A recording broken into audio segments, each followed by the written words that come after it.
Hello, आप सभी कैसे हैं। आप सभी का मेरे YouTube चैनल BHU एकेडमी में स्वागत है। आज हम लोग आरआरबी ग्रुप डी एग्जाम 2026 के लिए साइंस के 50 अति महत्वपूर्ण प्रश्नों को देखेंगे। ये सभी प्रश्न आपके 2026 ग्रुप डी एग्जाम के लिए बेहद ही महत्वपूर्ण होने वाले हैं। अतः आप लोग वीडियो को शुरू से लेकर आखिरी तक जरूर देखिएगा और सभी प्रश्नों को अच्छे से याद कर लीजिएगा। अगर आपको किसी भी प्रश्न का सही जवाब पता होगा तो मुझे कमेंट करके जरूर बताइएगा और वीडियो पसंद आए तो लाइक कीजिएगा। चलिए आइए एक एक करके शुरू करते हैं। तारों का टिमटिमाना मुख्य रूप से किसके कारण होता है? सही आंसर क्या होगा? तो तारों का जो टिमटिमाना होता है यह मुख्य रूप से अपवर्तन के कारण होता है। किसके कारण होता है? तो अपवर्तन के कारण तारों का टिमटिमाना मुख्य रूप से होता है। हैबर प्रक्रिया का उपयोग किसके उत्पादन में होता है? राइट आंसर क्या होगा? तो हैबर प्रक्रिया का उपयोग जो है यह आपका अमोनिया के उत्पादन में होता है। याद रखिएगा, अमोनिया NH3 के उत्पादन में हैबर प्रक्रिया का उपयोग होता है। प्रकाश का विचलन किसके कारण होता है? जो प्रकाश का विचलन होता है यह मुख्य रूप से किसके कारण होता है? तो अपवर्तन के कारण। प्रकाश का विचलन जो है अपवर्तन के कारण होता है। पृथ्वी का सबसे अधिक द्रव्यमान किस परत में है? जो पृथ्वी का सबसे ज्यादा द्रव्यमान है वह आपका मेंटल परत में है। पृथ्वी की 3 परतें होती हैं, जिसमें जो सबसे ऊपर वाला परत है उसको क्रस्ट बोलते हैं, बीच वाले को मेंटल बोलते हैं और आखिरी वाले को कोर बोलते हैं। जिसमें जो सबसे ज्यादा द्रव्यमान है पृथ्वी का वह बीच वाले परत में है, जिसको मेंटल कहते हैं। पाचन तंत्र में वसा का पाचन मुख्यतः कहाँ होता है? सही आंसर क्या होगा? तो पाचन तंत्र में जो वसा होता है इसका पाचन जो है मुख्य रूप से छोटी आंत में होता है। कहां पर होता है? छोटी आंत यानी स्मॉल इंटेस्टाइन में होता है। ओजोन परत किस स्ट्रेटोस्फीयर स्तर में अधिक पाई जाती है? जो ओजोन परत है यह तो स्ट्रेटोस्फीयर में पाई जाती ही है, लेकिन स्ट्रेटोस्फीयर के किस स्तर में अधिक पाई जाती है, यहाँ पे क्वेश्चन पूछ रहा है। तो आपको याद रखना है जो निचला स्ट्रेटोस्फीयर स्तर होता है उसमें ओजोन परत अधिक पाई जाती है। निम्न में से किसमें सबसे अधिक लोहा पाया जाता है? ऑप्शंस हैं दूध, सेब, हरी सब्जी या केला। सही आंसर क्या होगा? तो निम्न में से किसमें सबसे अधिक लोहा पाया जाता है? तो सही आंसर ऑप्शन सी होगा, हरी सब्जी। हरी सब्जी में सबसे अधिक लोहा पाया जाता है। जब किसी वस्तु की वेग दोगुनी हो जाती है तो उसकी गतिज ऊर्जा कितनी हो जाती है? 4 गुनी, 2 गुनी, आधी या समान। करेक्ट आंसर क्या होगा? तो जब किसी वस्तु की वेग दुगुनी हो जाती है तो उसकी गतिज ऊर्जा जो है वह 4 गुनी हो जाती है। कितनी? 4 गुनी हो जाती है। श्वसन में कार्बन डाइऑक्साइड का अधिकांश परिवहन कैसे होता है? अगर आप लोगों को ये वीडियो पसंद आए तो एक लाइक जरूर कीजिएगा और अगर आप लोग इस चैनल पर नए होंगे तो सब्सक्राइब भी कर लीजिएगा ताकि इसी तरह का वीडियो सबसे पहले आप तक पहुंचता रहे। श्वसन में कार्बन डाइऑक्साइड का अधिकांश परिवहन कैसे होता है? तो बाइकार्बोनेट के रूप में होता है। बाइकार्बोनेट के रूप में श्वसन में कार्बन डाइऑक्साइड का अधिकांश परिवहन होता है। किस गैस की उपस्थिति से लोहे में जंग नहीं लगता है? बेहद ही महत्वपूर्ण प्रश्न है। कौन से गैस की उपस्थिति से लोहे में जंग नहीं लगता है? तो यह आपका नाइट्रोजन है। नाइट्रोजन गैस की उपस्थिति से लोहे में जंग नहीं लगता। निम्न में से किसमें रैखिक गति के समान आयाम है? ऑप्शंस हैं ऊर्जा, तनाव, आवेग या कार्य। सही जवाब क्या होगा? तो निम्न में से किसमें रैखिक गति के समान आयाम होता है? तो आवेग में। जो आवेग होता है उसमें रैखिक गति के समान आयाम है। डीएनए प्रतिकृति किस अवस्था में होती है? जो डीएनए की प्रतिकृति होती है यह आपका एस चरण में होती है। किसमें होती है? एस चरण में डीएनए प्रतिकृति होती है। रेडियो तरंगे किस प्रक्रिया से वायुमंडल से परावर्तित होती हैं? ऑप्शंस हैं रिवर्स, ओजोन विघटन, चक्रवात या आयनन। सही आंसर क्या होगा? तो रेडियो तरंगे किस प्रक्रिया से वायुमंडल से परावर्तित होती हैं? तो आयनन प्रक्रिया से रेडियो तरंगे वायुमंडल से परावर्तित होती हैं। प्रोटीन का पाचन मुख्यतः किस एंजाइम द्वारा होता है? जो प्रोटीन होता है इसका शरीर में पाचन मुख्य रूप से दो एंजाइम मिलकर करते हैं। पेप्सिन और ट्रिप्सिन नामक एंजाइम प्रोटीन का पाचन मुख्यतः करते हैं। लाफिंग गैस किसे कहा जाता है? सही आंसर क्या होगा? तो लाफिंग गैस के रूप में जाना जाता है किसे? नाइट्रस ऑक्साइड को। नाइट्रस ऑक्साइड यानी कि N2O को लाफिंग गैस कहा जाता है। इलेक्ट्रॉन की खोज किसने की थी? राइट आंसर क्या होगा? तो इलेक्ट्रॉन की जो खोज है यह थॉमसन ने किया था। किसने? जे थॉमसन ने इलेक्ट्रॉन की खोज की थी। निम्नलिखित में से किस स्रोत से मस्तिष्क को ऊर्जा प्राप्त होती है? जो मानव का मस्तिष्क होता है उसको ऊर्जा कहाँ से प्राप्त होती है? तो ग्लूकोज से। मस्तिष्क को ऊर्जा ग्लूकोज से प्राप्त होती है। बैक्टीरिया का आकार वैज्ञानिक रूप से क्या कहलाता है? जो बैक्टीरिया होती हैं इनका आकार वैज्ञानिक रूप से प्रोकैरियोटिक कहलाता है। बैक्टीरिया का आकार। पोटेशियम परमाणु में एक इलेक्ट्रॉन हटाने पर क्या बनता है? जो पोटेशियम होता है इसके परमाणु में जब एक इलेक्ट्रॉन हटाया जाता है तो धनात्मक पोटेशियम आयन बनता है। क्या बनता है? धनात्मक पोटेशियम आयन। ध्वनि का प्रतिध्वनि सुनने के लिए न्यूनतम दूरी कितनी होनी चाहिए? महत्वपूर्ण प्रश्न है। जो ध्वनि होती है इसका अगर प्रतिध्वनि सुनना है, इको सुनना है, उसके लिए जो न्यूनतम दूरी होनी चाहिए वह 17 मीटर। कितनी? तो 17 मीटर होनी चाहिए। थायमीन की कमी से क्या होता है?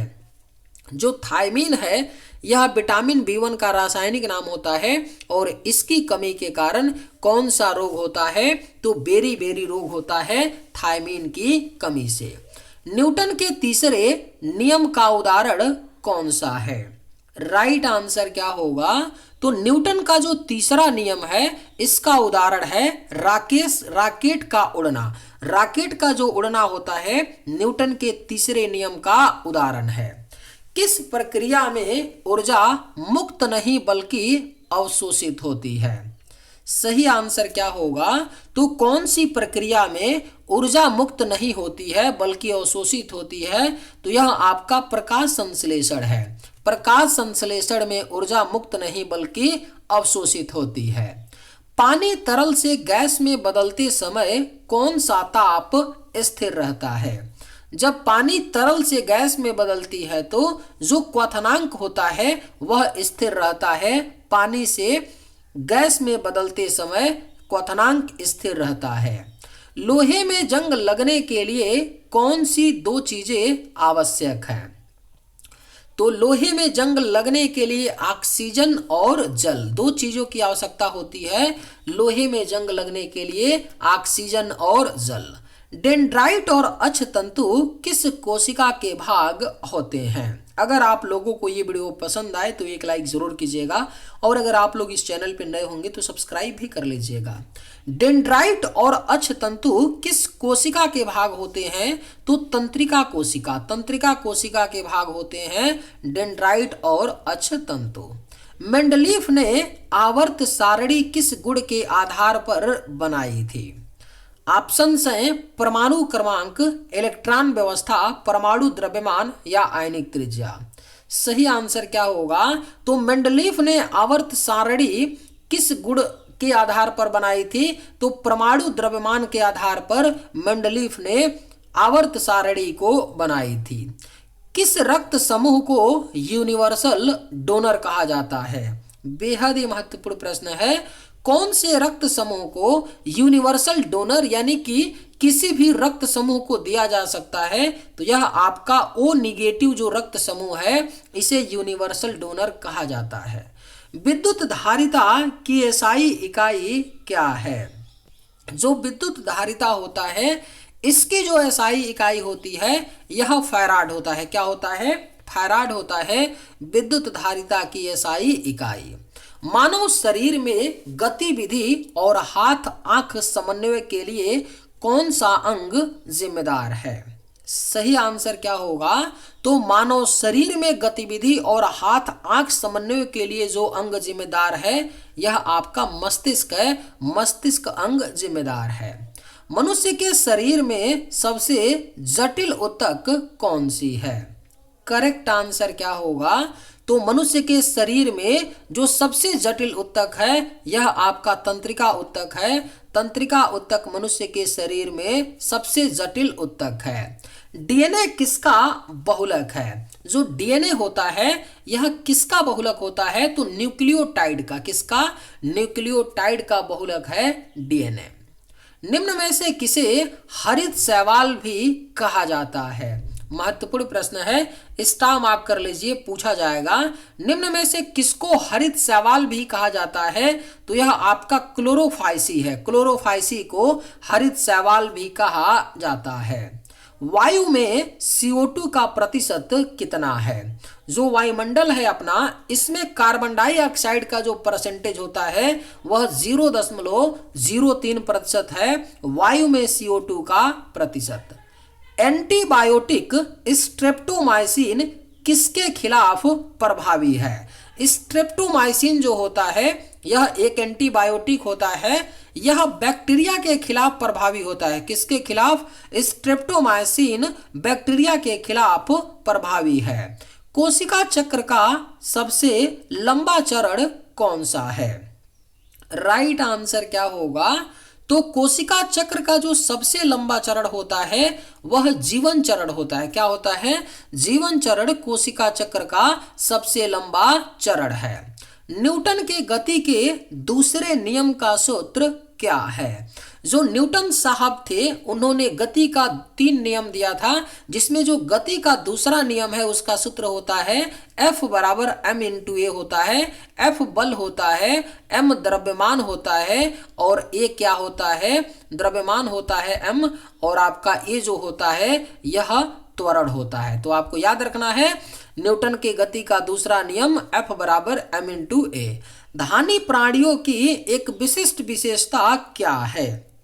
जो धानी प्राणी होती हैं उनकी एक विशिष्ट विशेषता होती है कि वे अपने बच्चों को थैली में रखते हैं। जैसे धानी प्राणी का उदाहरण क्या हो गया? कंगारू। कंगारू के पेट में एक थैली होती है जिसमें कंगारू अपने अल्प विकसित बच्चों को रखते हैं। धानी प्राणियों की यही एक विशिष्ट विशेषता है। रेडियोधर्मी कचरा किस प्रकार का प्रदूषण फैलाता है? जो रेडियोधर्मी कचरा होता है यह आपका विकिरण प्रदूषण, किस प्रकार का? विकिरण प्रदूषण फैलाता है रेडियोधर्मी कचरा। पानी का अधिकतम घनत्व किस तापमान पर होता है? यह क्वेश्चन कई बार पूछा है ग्रुप डी में। पानी का जो अधिकतम घनत्व होता है यह 4 डिग्री सेल्सियस तापमान पर होता है। पानी का अधिकतम घनत्व। निम्न में से किस लोकप्रिय रसोई सामग्री को चीनी खाने वाला कवक कहा जाता है? कौन सा ऐसा रसोई सामग्री है जिसको चीनी खाने वाला कवक कहते हैं? तो यह आपका क्या है? खमीर है। पेनिसिलिन एक प्रकार का एंजाइम है, जीवाणुरोधी पदार्थ, विटामिन या हार्मोन? सही आंसर क्या होगा? तो पेनिसिलिन एक प्रकार का क्या होता है? जीवाणुरोधी पदार्थ है, और पेनिसिलिन की खोज अलेक्जेंडर फ्लेमिंग ने की थी। वायुमंडल में किस गैस की मात्रा सबसे अधिक है? तो अगर वायुमंडल में बात करें कौन सी गैस है जो सबसे अधिक मात्रा में है, तो यह आपका नाइट्रोजन है। नाइट्रोजन कितना परसेंट है? 78% है नाइट्रोजन वायुमंडल में। मनुष्य की आंख में छवि कहाँ बनता है? तो मनुष्य की आंख में जो छवि बनती है, किसी भी चीज की जो छवि बनती है वह रेटिना पर बनता है। कहाँ पर? रेटिना पर। निम्नलिखित में से किसे पादप जगत का उभयचर कहा जाता है? तो अगर पादप जगत के उभयचर की बात करें तो ब्रायोफाइट है। क्या है? ब्रायोफाइट को पादप जगत का उभयचर कहा जाता है। कौन सी शक्ति इलेक्ट्रॉनों को नाभिक से बांधकर रखती है? जो इलेक्ट्रॉन होते हैं वह नाभिक से बंधकर रहते हैं विद्युत स्थैतिक बल के कारण, जिसको इलेक्ट्रोमैग्नेटिक फोर्स बोलते हैं।